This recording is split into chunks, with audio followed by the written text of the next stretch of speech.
존경하는 국민 여러분, 김영주 위원장님과 선배 동료 의원 여러분, 부산 남구갑 출신 박수영 의원입니다. 독일 얘기부터 좀 하겠습니다. 독일의 시사주간지 슈피겔이 독일에서 가장 신뢰할 수 있는 인물 10명을 조사한 적이 있었습니다. 7위가 교황이었는데 1등부터 6등까지가 누구였는지 아십니까? 현직 총리를 포함한 정치인이었습니다. 만약 우리나라에서 같은 조사를 한다면 아마 100위 안에도 정치인이 들기 어려울 것입니다. 통계청 조사에 따르면 국회는 정부기관 국민 신뢰도에서 10년째 최하위를 기록했습니다. 국민 4명 중 3명이 국회를 신뢰하지 않는다는 말입니다. 그래서인지 국민의 70%가 국회의원 정수를 줄여야 한다는 여론조사도 있습니다. 이런 상황에서 국회의원 정수를 늘리자는 주장은 정말이지 염치 없는 일이라고 생각합니다. 이번에는 반드시 국회의원 정수를 줄여보십시다. 현재 300석의 10%라도 줄여봅시다. 선거제도 개선에 나선 정치권이 의원 정수를 줄이라는 국민들 뜻을 잘 받들고 있다고 화답 한번 해보십시다. 이제 정개특위안에 대해 하나하나 말씀드리겠습니다. 첫째, 준연동형 비례대표제는 반드시 폐지되어야 합니다. 국민은 안중에도 없이 정치권의 야합과 이해관계 속에서 태어난 위성정당은 정치를 완전히 왜곡시키고 비례대표제 도입의 목적을 스스로 부정하는 참혹한 결과로 끝났습니다. 준연동형 비례대표제를 통과시킬 당시에 정개특위 한 의원께서는 국민은 산식을 알 필요가 없다는 발언으로 큰 비난을 받았습니다. 국민들은 물론 제도를 만든 국회의원조차 산식을 제대로 모르는 제도는 어쩌면 이미 예견되었던 참사이기도 합니다. 둘째, 많은 의원님들이 염려하시는 표의 등가성보다 더 큰 틀에서 다양한 기준을 두고 논의를 해야 됩니다. 선거제도 설계에 있어서 고려해야 될 기준은 표의 등가성만 있는 것이 아닙니다. 이 자리에 선거제도 전문가들이 나와 계십니다. 박명옥 교수님께 여쭙겠습니다. 선거제도 설계에 고려할 기준이 표의 등가성만 있는 것입니까?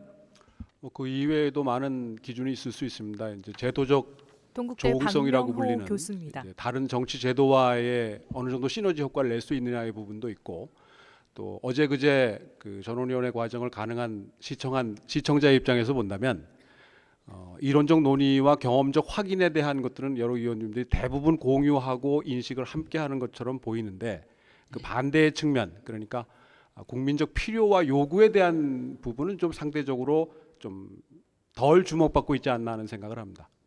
예, 감사합니다. 그렇습니다. 방금 박명호 교수님 말씀하신 것처럼 선거제도 개편을 논의함에 있어서 위원입니다. 표의 등가성 중요합니다. 그렇지만은 유권자들이 알기 쉬운지, 또 관리하는 것은 효율적인지, 안정성은 있는지 등 중요한 기준들이 많이 있습니다. 우리는 이러한 기준들을 모두 종합해서 가장 바람직한 선거제도를 찾아내야 할 것입니다.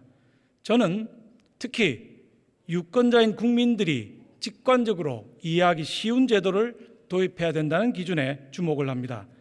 정개특위안 중 하나인 소선거구제는 이런 면에서 장점이 있고, 또 다른 정개특위안 중 하나인 개방명부식 대선거구제는 정치 소비자인 국민들이 후보에 대한 파악도 의사표현도 제대로 하기 어려운 제도입니다.